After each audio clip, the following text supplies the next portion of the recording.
up sa inyo mga tropang kalapatids. Ayan, bali ngayon madali ang video lang mag New Year.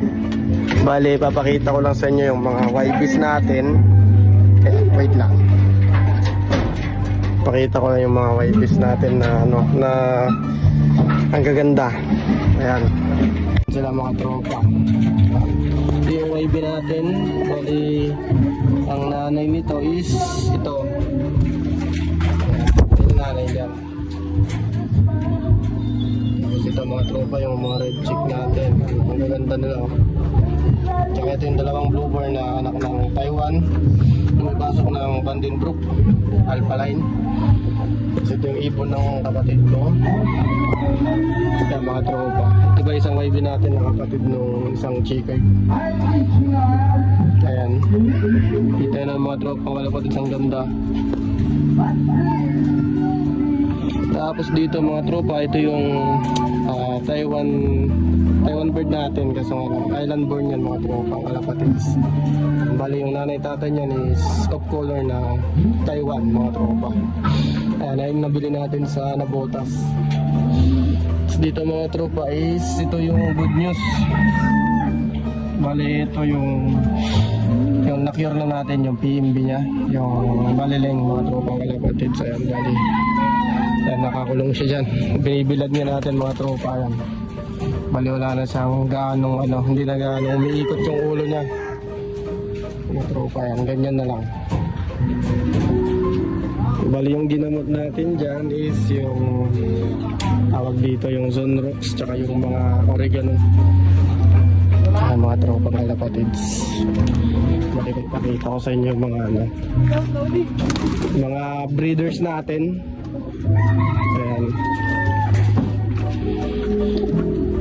Tropa, ito yung mga breeders natin. Ayan. Ito yung nanay ng nanay ng dalawang red chick natin. Ito yung tatay. Naka 2K band yung tatay niyan. Pero unknown line din yung nanay. Ganon din dito. MMFC 2024 within a ring.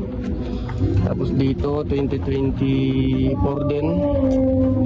South to, itong isa, itong hen. Unknown line din yung mga tropa. Yung mga gamit natin unknown line karamihan.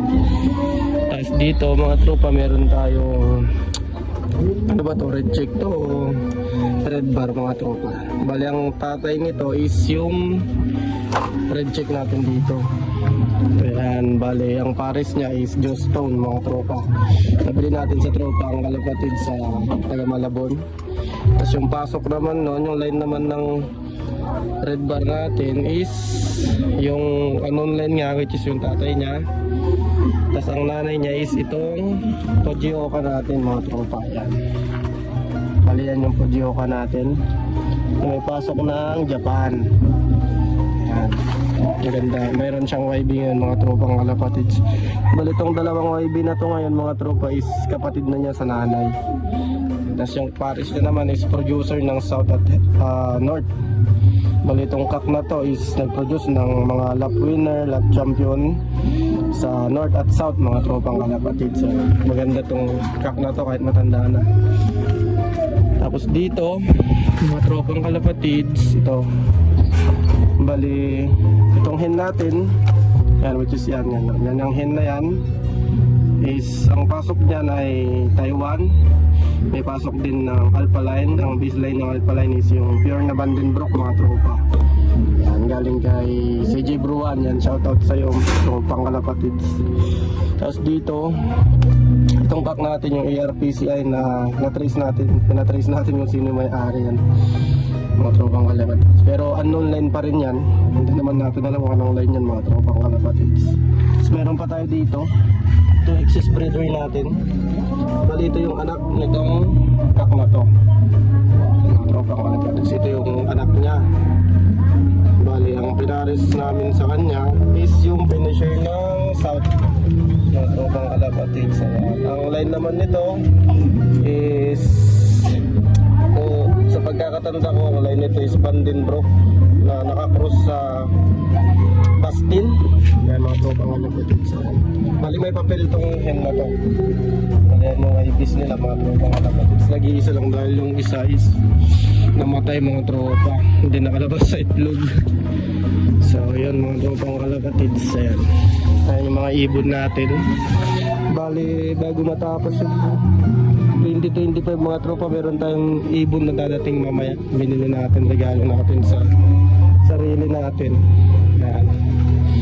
Bagong breeder natin sa 2026 mga tropa. Bali abangan nyo, nabibideo din natin yan mga tropa. So, bali tignan natin tong mga YBs natin na pang Mindoro race. Ayan sila. Napakaganda mga tropang kalapatids na parang mga bear. So yun mga tropang kalapatids, dito ko natatapusin yung video. Mga tropang kalapatids, goodbye.